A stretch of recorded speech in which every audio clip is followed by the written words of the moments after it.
Yes, it's entirely too early to rank and tier running backs ahead of the 2025 fantasy football season. Also, yes, we're doing it anyway. Let's ride, everybody.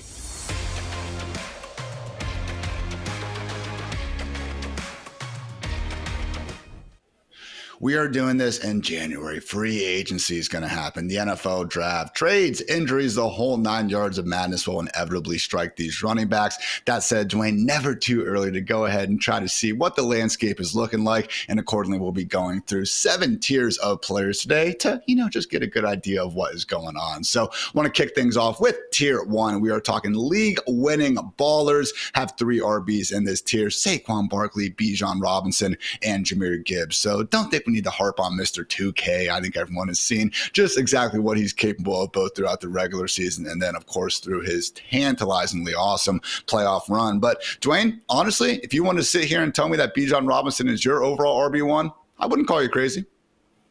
Yeah, I think the argument there is you do have the younger player, right? Saquon will be 28.6 technically. Just checked in when the year starts next year. That is the year where, we typically see running backs, they can have some of a decline, but it's not usually like that cliff year we're worried about. So I think you still got plenty of tread left on the tires for Saquon. Obviously the other thing is do some of the rushing touchdowns go away? He was challenged as far as not getting as many targets this year. So Saquon will have to keep that efficiency up. So you could argue age there versus Bijan really in the prime of his career. But man, it's so hard, Ian, because it's the Eagles offense, the Eagles run game versus Atlanta's. We like Atlanta's, but we love the Eagles run game. So it's just really hard. But I'm with you. I agree. If you want to have Bijan as your running back 1, I think it's fine. You want to have Saquon as the running back 1 overall. I don't think anyone can really argue. Last year, Saquon led the NFL in touches, and Bijan was right there behind him at number 2. So really, if they wanted to make them a tier of their own, also wouldn't overly disagree. That said, Dwayne, I did find a way to include Mr. Jahmyr Gibbs in here. I know he helped win a lot of people their fantasy titles down the stretch, but that did come hand in hand with David Montgomery missing a bit of time. So look, even before Monty was out of the picture, Gibbs was working as the RB5 in terms of PPR points per game. The man is more than capable of still racking up yardage, even as part of a, slightly just a small committee there in Detroit. Now, the question is, does he deserve to be this high? Because on the one hand, no more Ben Johnson in Detroit. Maybe it is a bit more of a evenly split situation. Maybe Monty even has a bit more rushing share than we used to. On the other hand, Dwayne, maybe Gibbs actually is the one who ends up taking over more of the work. And in that case, overall RB1 upside is in his range of outcomes. Yeah, and it's all about ceiling. And I have to give you an applause, Hartitz. Just a few short months ago, it was, are we really sure we should be ranking Jahmyr Gibbs over David Montgomery every week? But this was the reason why, because the ceiling. Now, to be fair, if David Montgomery is ever running the Lions offense, all to himself for 4 or 5 games, you guys are also going to love him in fantasy. But yes, Jahmyr Gibbs is an absolute freak, Ian, because of what he can do as a pass receiver, because of what he can do in the explosive play department, right? This is just a guy that can break the touchdown from anywhere on the field. Absolutely saw that down the stretch this year. So I agree with you, though. The question is, does he belong in tier 1? He belongs there on talent. I think you could argue he's actually the most explosive and most talented of the 3 backs we just talked about. But we know he's going to have to share the ball to some degree with David Montgomery, and that's been it's been an even type of split, really. It hasn't been a 60-40 Jahmyr Gibbs kind of thing, which is typically what you would want to see to have him ranked this high. So you are betting on the ceiling. To your point, still going to get fantasy points per game, even the games with David Montgomery. But obviously, if you have the games without Montgomery, that's where it really lies at. The question is, does the change in offensive coordinator potentially open the door for Jahmyr Gibbs to get a larger share of the pie in Detroit? I don't think we have any way of answering that right now, but it's at least a possibility. It is a possibility. Again, could be the overall RB1 if we knew for certain that he was going to be taking over that backfield. But even if we did know that Monty is going to be playing each and every game out there in a split backfield, it would be tough to move Gibbs too much lower in these ranks regardless. So again, those are our big 3 at the top. Moving along to tier 2, have 2 running backs sitting here in the RB4 and RB5 holes. Tier name elite, but look at them, Dwayne. They're old. Of course, we were talking about Christian McCaffrey and Derrick Henry. So with CMC, look, he joined joins Jim Brown and freaking LaDainian Tomlinson as the only running backs in NFL history to average at least 20 PPR points per game over the course of their career. And what really surprised me, Dwayne, was if there is ever going to be a time for the 49ers to maybe take their foot off the gas a bit in terms of his workload, coming off the injury that kept him out the first 2.5 months of the season. You have Jordan Mason going out there and really doing a great job running the football. Would have made sense for the 49ers to ease in CMC. That never happened. 88%, 94%, 82% snap rates in his only 3 full games. I mean, Dwayne, if CMC, and it's a big if, capitalize it, put it in 20-inch font for all I care. If CMC can stay healthy, he can once again be the RB1. Yeah, it's still all about ceiling. And when we think about ceiling, we think about that receiving prowess. We just talked about it with Jahmyr Gibbs. CMC not on the same level as far as being that explosive playmaker anymore, Ian, but very involved in the passing game. We're talking about a guy that can have a 20% target share, a guy that can be on the field for 90% of snaps, and an offense that we're really going to be high on again. I know the 49ers have taken a little bit of a step back. Got to make some adjustments probably on the offensive line. There's definitely some things that need to be addressed, Ian. But look, if you got CMC out there with a chance to get 6-7 targets per game and rack up 18 to 19, maybe 20 rushing attempts per game, it's just going to be super hard wearing the red and gold for him to not finish as a top 5 running back. The main risk is obviously the injuries, right? This is an older player. We've seen him battle injuries for the last 5 seasons, but in the years where he's been clean, where he's been healthy, he's still been one of the top guys. So this is a potential high reward sort of pick, but obviously the floor is also super low. I'm with you. I don't really see them, changing the workload. Now, we say that. We never know what coaches are going to do. But based on the studies and research we've done, the best indicator of future volume is past volume, and they've tended to load up CMC. So I think he's going to get the workload. It's just a matter of if he stays healthy. And if he does, man, you're going to feel great about the pick. Obviously, if he gets hurt, you're going to be like, man, I could have taken Brian Thomas Jr. down there at the end of round 1. Certainly someone that we had in the middle to later parts of round 1 when we went over that here a week or so ago on the Fantasy Life show. But right next to CMC was our next running back, and that is one Mr. Derrick Henry. So hand up, Dwayne. I did publish this article over on fantasylife.com. So any thoughts, criticism, slander you guys want to throw out there about these rankings, please direct it my way. You were saying before the show, Dwayne, you actually, if you were in charge here, might have been putting Devon Achane here ahead of Mr. Henry. So look, we're talking about the RB5 and the RB6 in the ranks, so there's not some big time disconnect, but talk about that difference because, hey, as we mentioned with Gibbs and the CMC, that receiving upside certainly is a major factor in the equation, and, it doesn't take a genius to figure out Achane has a bit more of that than King Henry. Well, look, I think this really comes down to how much you care about age, right? So Derrick Henry's going to be 31 years old when the season starts next year. This year, he looked just as good as ever. Right. And part of that is due to getting to play with Lamar Jackson and defenses having to respect that. So you can't completely discount that. Like Derrick Henry could very easily be the same guy we saw this year next season. And if that happens, you're going to feel probably better about drafting Derrick Henry than Devon Achane. The only reason I ask, about Achane, should we potentially actually have him above Derrick Henry and CMC, is we know he's a guy that's still in his prime. He's ascending as far as like all the different roles they're allowing him to handle in Miami. Miami historically been an offense we really like, kind of hit the skids a little bit this year. Probably going to have to figure out some counter punches, some different things with their scheme as the league continues to adapt. I think the big question for Achane, and I would love your thoughts on this because you spent more time diving into these guys after the seasons they just had, is what do we think about the efficiency drop-off? Like, we knew it was coming. It had to happen because it was so huge for him as a rookie. Do we think it was more associated with the larger workload, or do we think it's potentially related to the high ankle sprain or the ankle sprain that he suffered earlier in the season? So I think that's part of the question. I will say this. We have seen guys historically drop off in efficiency, whether we're talking about explosive rush rate, yards after contact, missed tackles forced, all those sort of things. And it doesn't necessarily mean that their role stops growing or that it goes the other way. That's something I spent a lot of time last offseason trying to find what's the signal in those sort of things. And we've seen coaches go right back to the well if they trust a guy. So Achane is the one name here for me that I do wonder, honestly, maybe he's more of a bottom of that tier 1 group. I think the reason you didn't include him there, though, is because he wasn't as efficient. Had he come out here this year and averaged 6 yards a carry with the workload he had, he would have been in tier 1, right? But he didn't. So I think that's the important thing to think about. Was that injury related, or was it because He's a smaller back, Ian, and you can't load him up with that. We know we've heard this argument so many times. If you give him more work, the efficiency can drop.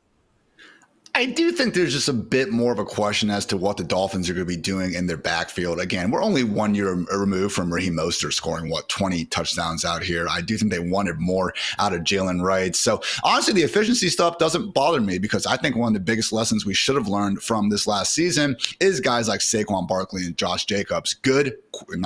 Fantastic real-life running backs who had their efficiency go down because of subpar to just disastrous offensive environment, which is exactly what HN was dealing with for a good 6 weeks of the season when Tua Tagovailoa went down. We saw with Tyreek Hill. That truly just was one of, if not the single lowest scoring offenses in the NFL from about weeks 2 to week 7. And as you said, Dwayne was playing through that high ankle sprain. I'm old enough to remember week 2 when we were all just terrified of playing HN. I think it was Thursday night. We got that thumbs up from the guy over there on national, Amazon Prime TV, giving us, that thumbs up, catching a lot of passes and making up for it in volume. If you do look at his efficiency, post week 8 or so, got a little healthier, got Tua back under center. It was a bit more in line with what we've been expecting. For me, it's just like with Derrick Henry, I know that assuming we can have him stay healthy, which there's no reason to believe an injury is going to magically happen, I am knocking on wood, behind that offensive line with Lamar Jackson, 300 plus touches, pretty much guaranteed, and that offense can just go so far. But hey, HN did lead the entire NFL in PPR points as a pure receiver. We'll see what happens in terms of, the Tyreek Hill situation. Dwayne seemed like he was a bit frustrated after week 18, but, the big thing for HN, and we saw it down the stretch of last year a bit when, we have Waddle a little bit banged up, he can win on the outside. And that is the part where if you want to move him up as high as RB3, RB4, I couldn't overly disagree because sometimes we see the running backs, having these 50, 60 catch seasons. And it's like, okay, well, they got a lot of checkdowns. They were in an offense that didn't have any more avenues to go with the football. HN does look like that, sort of prime Austin Eckler, that CMC Kamara caliber receiver where, yeah, maybe we should actually just start expecting him to catch 60, 70 passes a year because he can do it. Yeah, absolutely. And I think that's where you've really got to look at the underlying data. I mean, the guy had 1.45 yards per route run. That's absolutely elite. To give you the other example, Alvin Kamara this year at 1.75. People, put some respect on Alvin Kamara's name, man. Like, we're just acting like this guy's washed. 1.67 yards per route run for Jahmyr Gibbs. You look at the underlying targets per route run, 21% for HM, 20% for Jahmyr Gibbs. So he's right there in that category. And look, I'm with you on HN. I think he's a guy that the Dolphins, they can do a lot of different things with him. And it does come down to what do they do with the rest of their offense. But I thought it was pretty interesting that part of, the issue with Tyreek Hill is like HN really took a big step forward. So, I mean, he partially took away Tyreek Hill's role. You got to be pretty good to do that.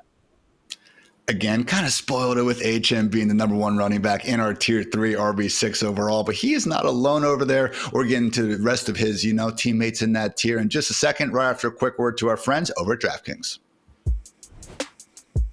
Super Bowl 59 is right around the corner, and it is the perfect time to get in on the action with my partners at DraftKings Sportsbook, because right now they're giving all new customers $200 in bonus bets instantly after betting just $5. This is your shot to make every last play a moment to be remembered. Don't wait. Download the DraftKings app now and sign up using promo code FANTASYLIFE. The crown is yours. All right, Dwayne, tier 3, I have 3 RBs in here, 6 through 8, and we are talking overall RB1 upside. So already mentioned Devon Achane, but also have an incoming rookie, Boise State phenom Ashton Jeanty sitting there as my RB7. Jonathan Taylor again right there as my RB8. So with Jeanty, really, it's going to come down to where he is landing, okay? And look, I don't think he's going to be falling outside of the top 20 pretty much anywhere he goes. But yeah, I think we can realize if he goes to the Saints at number 9, that's not going to be quite as cool as if he goes to the Cowboys, to the Broncos, to one of these teams that, again, has a much larger hole at running back. So turns out, Dwayne, I know you've been starting to get into the lab with your rookie RB supermodel. Yeah, the guy with the most rushing yards in the season since Barry Sanders might be pretty freaking good. Yeah, I was sending you all these advanced stats and stuff, and then you respond with that, and I'm like, yeah, or we could just go with that, I mean, he had a pretty good season. He's probably a pretty good player. But yeah, I mean, I went back to, as far as the advanced data I have goes back, and I know this is more of a basic thing, but fantasy points per game for a collegiate running back in a season back to 2014, Ashton Jeanty leads all of those running backs with 33 fantasy points per game in this 2024 season. And then also, Ian, I just looked at, after you adjust for run blocking using PFF run blocking grades, Ashton Genty, 1.8 yards over expected. Man, you go back and historically look at the list of guys that are at 1.8 or higher. Really good list to be on. You got Aaron Jones there, Kareem Hunt, Melvin Gordon, Dalvin Cook, all in that company. And then the other thing that I looked at, two different things, just because I saw how high his missed tackles forced rate was as well as his explosive rush rate, and the big thing, yards after contact. So if you use the criteria of at least 250 rushing attempts over their career, over 40% missed tackles forced. So keeping up that efficiency on a very large body of work. Bijan Robinson is the other player that did it. Ashton Genty, like going back to 2014, also had to be in an FBS school. I excluded FCS from that equation. And then the other one I looked at is at least 250 attempts and being over 4.5 yards after contact. The only other name on that list, the next guy in this tier, Jonathan freaking Taylor. So, man, when you look at some of the things that this guy did, yeah, a little bit of a smaller school. I think that's the concern. Boise State has in the past churned out some of these, big production guys, like Jeremy McNichols is on this list. If you go back to Jay Ajayi doing it as well, Doug Martin even before that. So this is a school that has shown a willingness to really feed a running back and give him a lot of this production. But man, it's the efficiency that also sits beneath that. This dude was not just getting the volume, man. He was really shining with it, Ian. And I mean, he went completely off against Oregon, one of his few tougher matchups of last season. And even in that Penn State game, I know it took him 30 plus carries to get over 100 yards, but you still saw the flashes despite that Boise State offensive line being overwhelmed by Abdul Carter and company for most of the afternoon. So we'll see with Genty. Again, landing spot will matter if he lands on the Vikings at the end of round one. Heck, maybe we even try to get him into the top 5 here if Aaron Jones is going to be leaving in free agency. But either way, pretty clearly the RB1 in this class. More RB discussion though later in the show with our own Thor Nystrom live from the Senior Bowl. Make sure you guys stick around for that. But before we move on to Tier 4, Dwayne, want to give a quick shout to Jonathan Taylor, because again, looking at things we've learned from the season, I know you just had 2 good articles out on that. When you look at why we didn't draft Saquon Barkley enough, and by we, I mean everyone, because if you didn't draft him on 100% of your fantasy teams, it was not enough with this last season. But one of the issues I think was looking at his 2023 season, I don't think enough stock was put behind that early season ankle sprain that unfortunately just sapped some of his explosiveness and athleticism inside, again, what was obviously a porous offensive environment anyway. But with JT, we had that memorable 2021 season where, again, he just goes off. He's the overall RB1 in fantasy. Looks like a Saquon caliber talent with the football in his hands. You move on to 2022. He first suffers an ankle sprain late in week 4, has another high ankle sprain, all the way over there in December as well, basically ends his season. 2023, we had the contract dispute. Had that back injury. Was it made up? Was it not? Either way, the dude was not with the team basically until week 5. Comes back, and right when he starts to get his feet underneath him, tears a ligament in his hand, and that put it behind the 8 ball. And then last year, Dwayne, on September 29th, we get another high ankle sprain. So no, we haven't seen JT over the course of these past few seasons resemble that just absolute game breaker from his first 2 years in the league. But on the other hand, maybe my man's just been a little bit banged up, because we saw it down the stretch, 5 straight games with over 100 yards. I don't think that great player is exactly gone.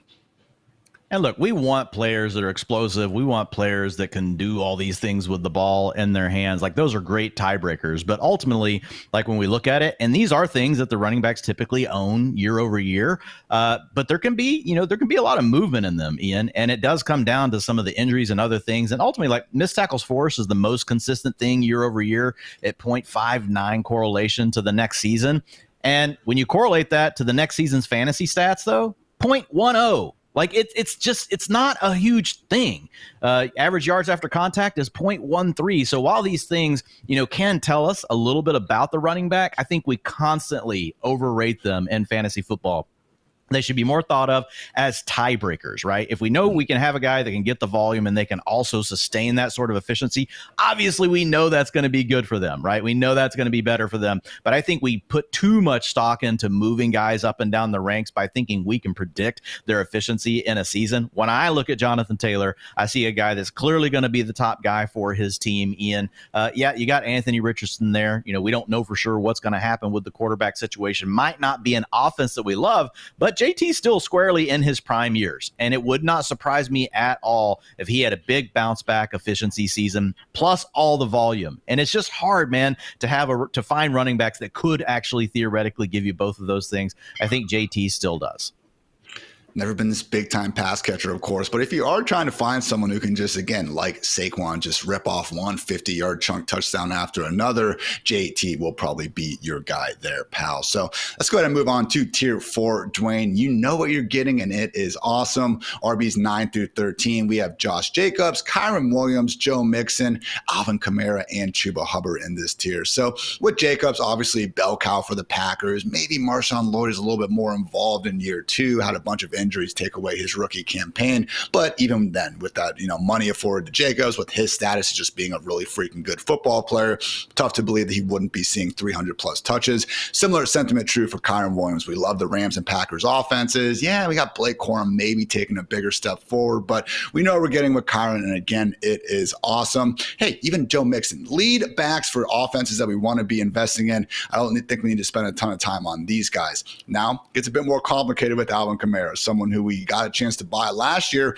as the RB16, RB17, a lot of drafts, and some way too early DGen madness going on in Underdog Fantasy right now. He is once again being priced far more as a low-end RB2. And on the one hand, Dwayne, I kind of get it. I'm not expecting much out of the Saints this year. They are in cap hell. It's not going to be a great offense. Alvin Kamara also getting a bit long in the tooth. On the other hand, Dwayne, I don't exactly want to be sitting here in week 2 again, seeing Alvin Kamara get 15 plus carries, catch 7 passes, and us go, oh yeah, he's an RB1, because he's always been an RB1. So where do you think Kamara kind of falls in these way too early ranks? And do you agree with his status as, again, a top 12 RB, at least in mine?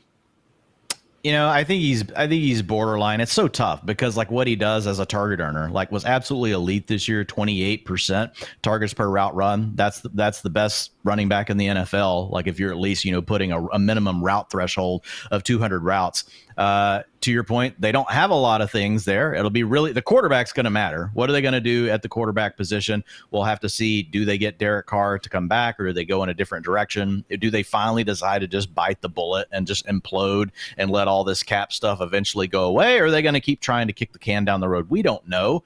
Kamara definitely up there in age, Ian, but because of what he can do as a receiver, we have seen these sorts of players age more gracefully. So totally get where you're coming from on Kamara. As far as the volume, I think what the market is thinking is what you just said. It's like, I don't see the upside ceiling, right? Because we're not going to have the offense that could truly like unlock like this big difference making sort of campaign. But if you just look at the marketplace, and we're using Underdog right now, Kyron Williams, you've got it running back 10. The market is low on him because of the efficiency stuff. People think he stinks. Running back 15. Alvin Kamara sitting here RB12 in your ranks. People are saying RB18 as far as what the market thinks right now. So look, I get it. Like, people are probably getting overly down though on the efficiency stuff and on some of the age. So I do believe these guys all belong in a tier. I think you did a good job of like placing them. I think you could argue one way or another for each one, why you would take one or why you wouldn't take one. I think the real interesting question though is, do you take these sorts of names over some of the people we're about to talk about, like a name like Bucky Irving, where we don't know for sure that he has a full-time role, but he did start to take that over at the end of the year. And even with increased volume, man, the efficiency remained insane, had a 21% targets per route run. So even though Rachaad White was still keeping a lot of the pass down work, man, when Bucky Irving was on the field, he was getting the ball in the pass game. He did that well at Oregon. So he's just one of these guys that we could suddenly see, like, is he really already last year's Achane? Like, that's what I look at with Bucky Irving. I'm like, man, this guy's already like Achane from the year before. Like, he could be a top 5 running back next year. So I think that's the real question for folks. And so for me, I think I am taking Bucky Irving over all these players, but it comes with its own risk. And with that, let's get into Bucky and the rest of the guys in tier 5 right after a quick word to our friends at Mike's Hard Lemonade. The Super Bowl is here, and for some, it is game time, while for others, it is heartbreak. But guys, no matter how your season ended, Mike's Hard Lemonade is here to remind you that hard days deserve a hard lemonade. Tier 5, Dwayne, you said that you would have Bucky Irving as a top 10 RB. Guess what? I could imagine him and these other running backs getting a top 10 finish, just again a bit lower in the ranks, and that's why they're coming in at RB 14 through 16. Bucky Irving, James Cook, and Chase Brown, where, again, if we had a level of certainty, if I could ask the fantasy football genie, I got 3 questions to kind of get answered ahead of next year. For Bucky, I would just want to know, hey, is what we saw literally in the final 2 games where he didn't only displace Rachaad White atop the depth chart, he took all of his touches, basically relegated him to a clear backup. Will that persist, or is that more of a last game of the year, can't hold anything back now type of vibe? Then we have James Cook, someone who scored 18 freaking touchdowns, looked like one of the best players on the football field in the AFC Championship. That said, as all Bills fans know too well, wasn't exactly getting force-fed the touches. It is a bit of a crowded situation with Ty Johnson and Ray Davis, and of course Josh Allen going to continue to take plenty of rushing touchdowns in his own right. But hey, God forbid James Cook role does grow, this ranking will look silly, come next season. And then finally, Chase Brown, someone who was a staple inside our top 10, some weeks even our top 5 down the stretch. However, that did come after that Zach Moss injury. So you already kind of shouted out Bucky a little bit, Dwayne. We all know how great he is. Our own Paul Charchin has him as the 5th player overall in his way too early ranks. But thoughts on maybe James Cook and Chase Brown being ranked too low?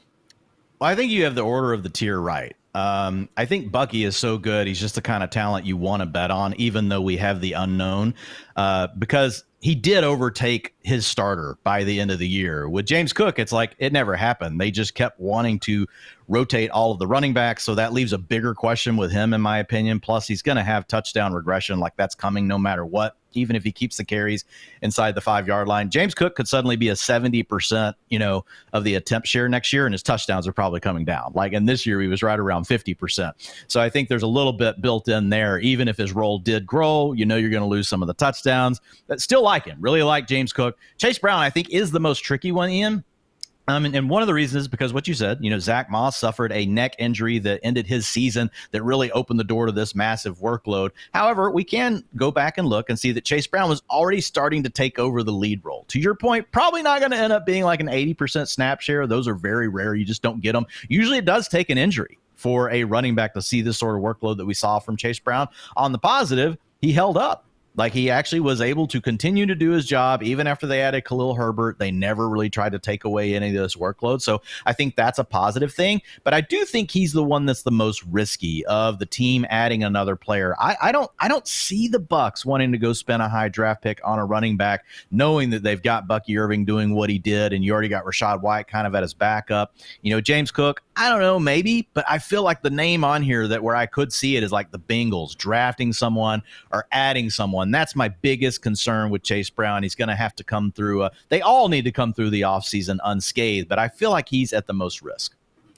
And it is kind of interesting. We saw Mike Gesicki, Dwayne, down the stretch, have some big games for this Bengals offense. And I don't think anyone's sitting here assuming that he's necessarily going to be this, massive cog, for Burrow and company in 2025 as well. So, different players, different positions. I get it and everything. But just from a real life perspective, I don't think Chase Brown was necessarily going out there and looking like a legit top 5 player at the position. Yes, he is very fast. But, if you're just running into the backs of your blockers sometimes, guys, speed exactly isn't doing you a ton of favors in that respect. Still, though, my RB16 is someone where, again, if we get past the draft and all of a sudden the Bengals haven't loaded anyone up, a top 10 finish and a top 10 ranking would be deserved. But let's go ahead and move on now to tier 6. We were talking about veterans with plenty of potential to surprise. So hand up, originally when I was going through the draft, I had Alvin Kamara in this tier, but I said, I'm not doing it. He was RB5, RB3 the last 2 years. I moved him up a bit, but wouldn't blame you if you wanted him here. Instead, though, RB17 through RB20, I have Breece Hall, Kenneth Walker, James Conner, and David Montgomery. So obviously Monty, we kind of know we're getting at this point, double-digit touchdowns inside of a good offense, just always going to have that cap ceiling with Jahmyr Gibbs. The other 3, Dwayne, are interesting because honestly, probably could have just made this an extended tier because I could imagine a top 10 finish for each of these guys. Just remains to be seen exactly what's going on in their respective new offenses, at least for Breece Hall and Kenneth Walker. So with Breece, obviously someone we were all, willing to use sometimes a top 3 pick on to get him last year. Disappointing 2024 season, but somewhere in there, Dwayne, we still do have that explosive pass catching archetype. Yeah, he's the most interesting name here. I think this is too low for me personally for Breece Hall. Now, again, I haven't dove into it as much as you already have because I haven't made my ranks. But I think I'm taking Breece Hall over quite a few names that are higher on the list. I'm probably taking him over Kamara, probably taking him over Chuba Hubbard. Right in that Kyron Williams range. Like, I think where I'm putting Breece Hall is probably more like tier 4 on this list. But I agree. There's a lot of questions here about the Jets offense. I thought your article did a really good job. You have one cool stat and one storyline to watch in the offseason. And for Breece Hall, you're like, pretty much everything. Like, we've got to watch everything here with Breece Hall. We have 2 quality backups that really did play well. Braylon Allen early in the year and then Isaiah Davis later in the season. We've got a coaching changeover here. We've got a lot of different things happening. So lots of moving parts for Breece Hall, but I do think he does have that 3-down archetype that we want to bet on. And ultimately, I think we would have felt a lot better about Breece Hall if the Jets offense just wasn't so dysfunctional this season. The question though is, like, can they turn it around? I don't know. It sounds like they're open, to bringing Aaron Rodgers back based on what Woody Johnson said yesterday on Twitter. Don't know if that's what Aaron Glenn and the new coaching regime will want to do, or the GM. So we'll have to wait and see. But quarterback is obviously a huge question for this offense. So I don't necessarily fault this ranking this early in the offseason, but I do think that Breece Hall is a name that could move up if some dominoes fall like positively in his direction. I'm not trying to hate on the talent here, but, hey, the cool stat for Breece Hall is the fact that, it's not really cool for Jets fans, but only Titans running backs have averaged fewer yards before contact per carry than the Jets since 2022.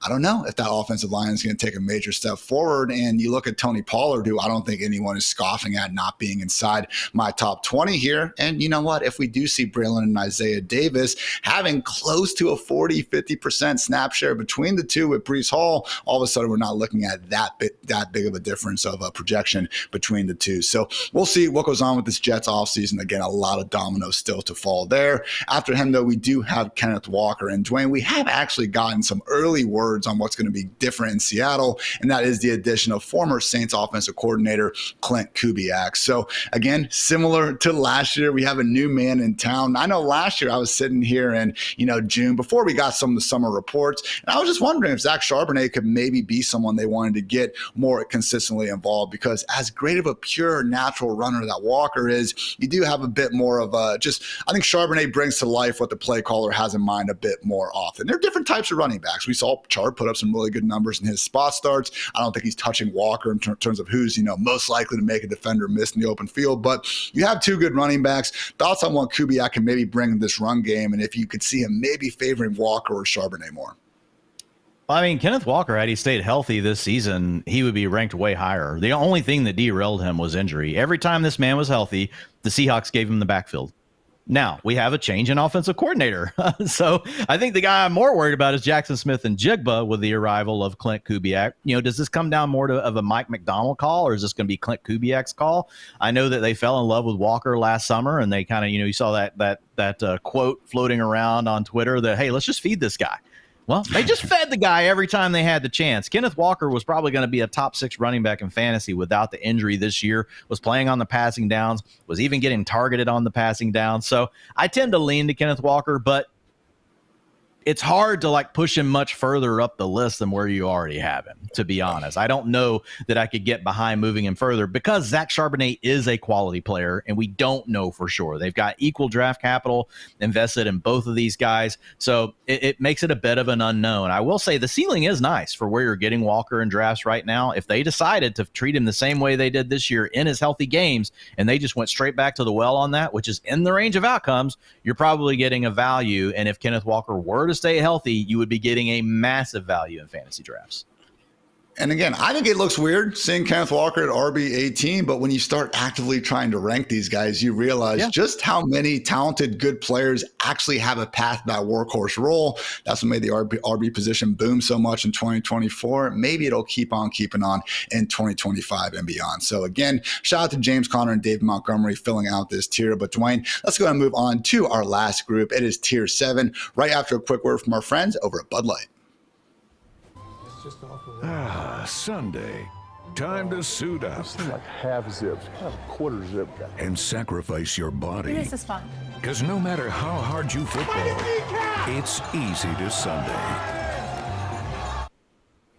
All right, Dwayne, tier 7, we are saying there's a chance. RBs 21 through 25, but honestly, not going to dive too deep on any of these guys because this is about where we get to the spot that we are pretty much actively expecting some newfound competition to emerge. So Isaiah Pacheco, Ramondre Stevenson, Tyrone Tracy, Tony Pollard, DeAndre Swift. Yeah, as things stand right now here on January 28th, maybe they can emerge as the clear lead back. But again, Dwayne, if we had to take some bets, I'd be, hard-pressed to believe they're going to be standing alone atop that depth chart by the time May comes around. Yeah, Tyrone Tracy's an interesting one. Obviously, the Giants have a lot to fix, but because we know that he has the high-end passing archetype from college, didn't necessarily see like that this year. He was fine as a receiver, but wasn't like used as much. But the thing that was so impressive, Ian, is knowing that he's got that receiving back profile in his bag and seeing what he did as a running back. Like, man, just looked very natural for a guy that is just now getting to know the position. I really feel like the ceiling is very high for Tyrone Tracy in a good offense. So again, got a lot of things working here, but I think Tyrone Tracy is a legit running back one for an NFL team after watching him this year and knowing, what he's got in his bag. So he's a very interesting name. But to your point, there's going to be a lot of rookies that are going to enter the equation. If you're drafting right now over on Underdog, right here in this same range, you've got Caleb Johnson, you've got Omarion Hampton, you got Travion Henderson, you got Quinshon Judkins. Yeah, I shouted out 2 Ohio State guys there for Ian, but a lot of the rookies going in this range. And another name that's falling this far over on Underdog, it feels like we're just going to do this all over again, Ian. And I know it's kind of a running bit for you. We do it every year. You actually have him in the tier above, but James Conner going running back 25 right now over on Underdog, despite the fact that they extended the guy. They gave him some more money. I get it. Trey Benson is there. And, James Conner is getting up there in age, so it comes with risk. But, I mean, we're going to push him down into a running back 3 conversation for James Conner. I'm probably going to be drafting quite a bit of James Conner again, man. It's offensive, man. Just like Tyler Lockett for all those years, just smashing ADP time and time again. Put some respect on James Conner's name. He really is fun to watch, too. I will not stand for that slander. But had a tier 8 there. Travis Etienne, Brian Robinson, Rashad White filling things out. Know that there are a lot of free agent running backs who, we need to see what happens there. Nick Chubb, Najee Harris, Rico Dowdle, J.K. Dobbins, Javonte Williams, Austin Eckler, and Aaron Jones. All, people that could be out there on the open market here sooner rather than later. Again, we'll see how things shake out. So make sure you check out that full article on fantasylife.com. But we are not done yet, guys. Time to get a live recap and just, preview for the Senior Bowl. It's our guy Thor up next.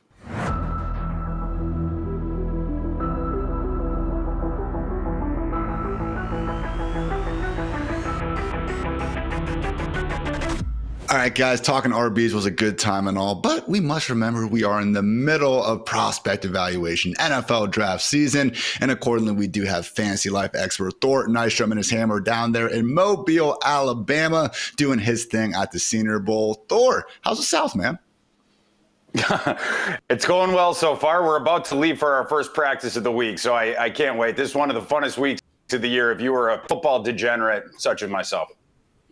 I know a bunch of Ohio State Buckeyes aren't making it too busy celebrating the national championship. Not a big deal, just, something that happened recently. But still certainly have plenty of big names down there, but maybe none more divisive kind of in the draft community than Alabama quarterback Jalen Milroe, who I know at his highs, versus Georgia and LSU, looked like someone who maybe could have been competing for the number 1 overall pick, but then some of the lows, Oklahoma, Michigan, certainly didn't go so well. So what are your early thoughts on Milroe and maybe what he has to gain here over the course of this week? You said it, man. And what does he have to gain? He has more to gain than any prospect that's here. He has the widest band of outcomes of where he could go. I tend to believe that he is going to end up on the high end of that band of outcomes. I've mocked him in the top 10 of every mock draft that I have done so far because the NFL doesn't allow athletes like this with this caliber of arm strength to get out of the top 10 typically. Anthony Richardson being a recent example. Jalen Milroe comes in yesterday to Mobile and he measures in. There's been a lot of talk of how his hands measured in at 8 6/8 inches, which is an eighth of an inch larger than Kenny Pickett's. We do not have a long-term starter in the NFL. Well, we only have one long-term starter in the NFL over the last 30 years who had a hand size lower than 9 inches. Do you guys know who that was? Michael Vick. Oh, Michael. Well, we're not counting Pickett. All I heard was small hands. Too quick. Michael Vick at 8.5. So Milroe even a little bit bigger than Michael Vick, and that's the guy that I believe he is going to get comp to more ubiquitous as we go through the draft process. I do not like the Jalen Hurts comp. Jalen Hurts was an intermediate thrower in college, and he's a power runner. He was a power lifter in Texas in high school. Jalen Milroe is more explosive. I think of his running, it's like halfway between Vick and Hurts. Milroe gives you more strength than Vick, but he's not going to run a 4.33. He's going to run in the high 4.3s, though. Jalen Milroe will be in the 4.3s. With a big week here in Mobile, and then if he goes and blows the top off Lucas Oil Stadium like Anthony Richardson did a couple years ago, he is going to go in the top 10. If he falls on his face here and makes a mistake and doesn't test in Indianapolis, that is where you could see the Malik Willis type fall for Jalen Milroe. But I do believe that he is going to go in the top half of the first round, and I'm expecting a big week from him here in Mobile. Wow, he could run a 4.3. That's crazy. You got me when I think about running. I start thinking about running backs, Thor. And a guy I reached out to you last week over, you and I were just kind of chatting back and forth about the rookie supermodels, some of the prospects. But RJ Harvey, like that's a name I'm super excited about. 21% career explosive rush rate, so that's carries of 10 plus yards or more. That is by far one of the top marks in the class. The average for college running backs is 14%. So like this guy is really up there. Also did some nice things, as a receiver. So what are your thoughts on Mr. Harvey, and what are you looking for this week?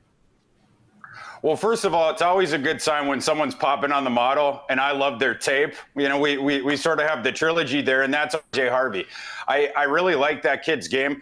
He's super interesting. He measured in yesterday just a hair beneath 5'8". He went into college as a dual threat quarterback. He signed Virginia coming up as 5'7", 5'7" and 3/4. He, as a freshman, he didn't get on the field. Then he trained UCF and shifted to running back. And ever since, it's obviously been going downhill for him. Super duper explosive. Speaking of 4.3 speed, RJ Harvey reportedly ran in the 4th coming out of high school. He has a bit of a bowling ball type build at the 5'7", 3/4, and about 210 pounds. In college, he was played at 212, 213. So you could get up closer to the threshold at 215, even at that shorter height. But you have the crazy long speed, and he is also very sudden. The change of direction behind the line, how quickly he denotes danger, and he can get away with it, jut down the line, and then steal the corner. And in college, he would outrun everyone from there. He's going to have to modulate his running strategy a bit because some of those explosive runs that we're talking about, Dwayne, they came from bouncing outside. But the one reason that I'm a little bit more bullish that he could modulate that strategy for the NFL, I actually like his between the tackles running. There's some backs in this class, I don't like them as much between the tackles. But Harvey is one of those, again, he runs very low to the ground. He's darty. It's like Frogger when he's in traffic or image. Now you see me, now you don't. And when he finds that crease of space in the sunlight, he's shot out of a cannon from there. Very difficult to deal with. And to one of your other points, Dwayne, he is a very, very good receiver. Always has been. Maybe that goes back to his quarterback background. I'm not sure, but he's very smooth with it. And you get that explosion with him once he gets that ball in space.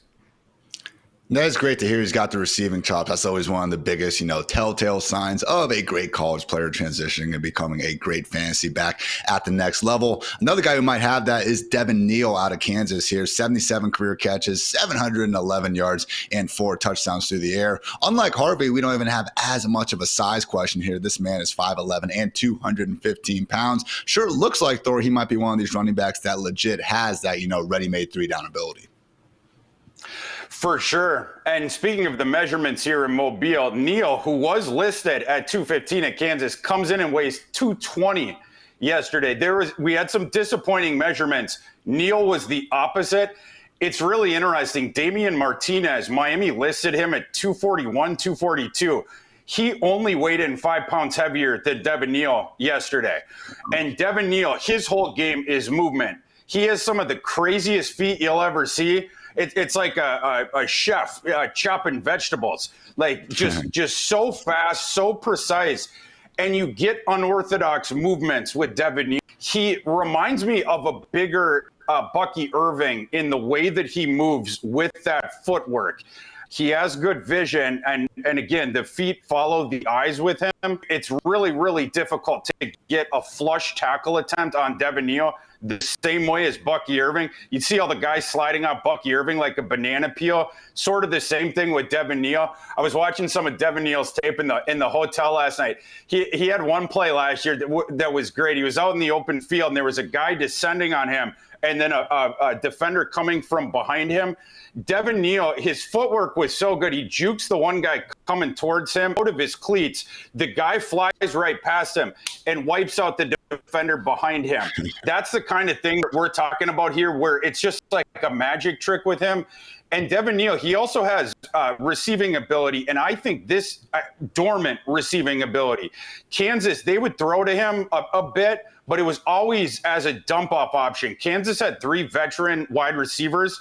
They would go down the field more in their scheme. Devin Neal, as a receiver there, it was the dump-off thing. Devin Neal, I think, is going to be a much better receiver in the NFL than he was in college. His ADOT at Kansas was 0.5 yards. Some of these other backs in this class were 2. Marcus was 3.5. Devin Neal, with his footwork, he has drawn some. Now, I think these are apocryphal, but the people who love him most, and you guys know I went to Kansas. I'm a homer. I don't go quite this far, but some people are evoking Alvin Kamara when they talk about Devin Neal. Again, I'm not going to go that far, but I do think there is dormant receiving ability that is going to come to the fore in the NFL when he starts to get used more dynamically in that way. Man, giving me flashbacks there, Thor. I'll never forget, as a freshman, I was at Poteet High School chasing a running back from behind because he evaded me, but I had to turn around and chase him. And then right as our other safety was coming downhill, he jukes out of the way. The safety crashes into me, like what you just talked about with Neal, and broke my collarbone, Thor. So thank you for reminding me of that. Yeah, so it was probably my fault for not being good enough to make the tackle initially and having to then be in pursuit. But I was trying. That's for last time when you brought up my comments in the Guillotine League. Yeah, well, I'll take it. I appreciate it, Thor. I like to go down memory lane, just maybe not always that one. One more guy here for you, though. Harold Fannin, tight end, as Ian said before the show. No, this guy's a slot wide receiver, guys. This is not a tight end. If you look at him, one of the things we look at in the rookie supermodel, yards per team pass attempt, helps normalize things. 2.13. That is a very strong number for a tight end for his career. But after you factor his quarterback play, after you factor in the teammates he played with, and you look at, his average depth of target, all these different things that can influence that number, his adjusted number, he is actually 1.36 yards over expected. So this guy was actually doing some amazing things. More of a low ADOT guy, 6.5 yards was his ADOT, but did a lot after the catch. So very interested to get your thoughts here and what you're looking for while you're down there with Mr. Harold Fannin. I love to hear that because I love Harold Fannin's game. Now, he measured in 6'3", 231 pounds yesterday, and there were some people on Twitter that were like, oh, that's disappointing. He's only 2.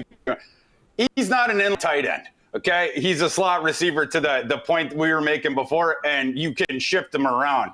This is a perfect guy for a 12 personnel base offense in the NFL where you already have your inline guy, and then you want a dominant efficiency guy in the slot where you can also shift him around and do cool things with him. That's what Harold Fannin is. He is coming off the most prolific receiving tight season that we have ever seen in the FBS. Ever. He had 1,555 yards, 10 touchdowns. The broken tackles, he broke the record for that. His PFF grading literally chart. You can't see anyone around him. And then the drop rate for Harold Fannin in his career, 2.2%. 2.2% on ridiculous volume. And to your point, Dwayne, getting thrown ducks by a guy named Connor Bazelak, who failed down the spectrum of the FBS all the way to Bowling Green. He started out at 2 Power 5 schools. Not a great quarterback. Harold Fannin, though, he just moves the ball for you. Don't think of him as a tight end. He just advances the ball. Now, it's not the same thing as a Brock Bowers last year. He's not quite as skilled as Brock Bowers, but you're sort of on the same line of continuum. I also like that Fannin gives effort as a blocker. Do not put him in line. Do not put him in the NFL against War Daddy edge rushers there. But in space, he is going to give you effort. He's going to take care of his assignment. The guy is sure-handed. And last thing, good after the catch as well, he is going to be 20 on draft day. This isn't one of these guys in the class. We have so many of them, 22, 23, 24 plus. Harold Fannin is on the other side of this thing. This guy is going to go in right away and contribute for an NFL offense. And for fantasy purposes, this is a guy that you should be targeting. My comp for Harold Fannin, I'm going to have to change it. This is too long. Harold Fannin is the Irv Smith that you were promised. Ooh. Well, as someone who wasted entirely too many draft picks on Irv Smith over the years, Thor, that is great. I am ready to get hurt again there. So fantastic stuff, man. I know you're going to be at the Senior Bowl all week long. Let the people know what content you have planned. Yeah, we're going to be doing prospect interviews down there. We're shows with you guys, shows with Kendall later on after practices. But the prospect interviews are the thing that I look forward to the most outside of just watching them on the field.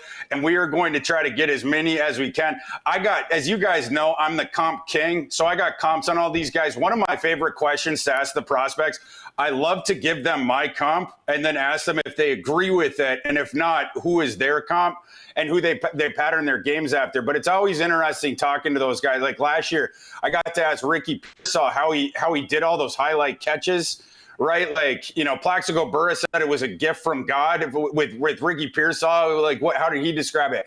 Can't wait for it, boys. We're going to have a big week here. Check out the videos. I'll put them up on my Twitter feed as well, at ThorKU, and we'll be posting stuff there all week, but can't wait for it.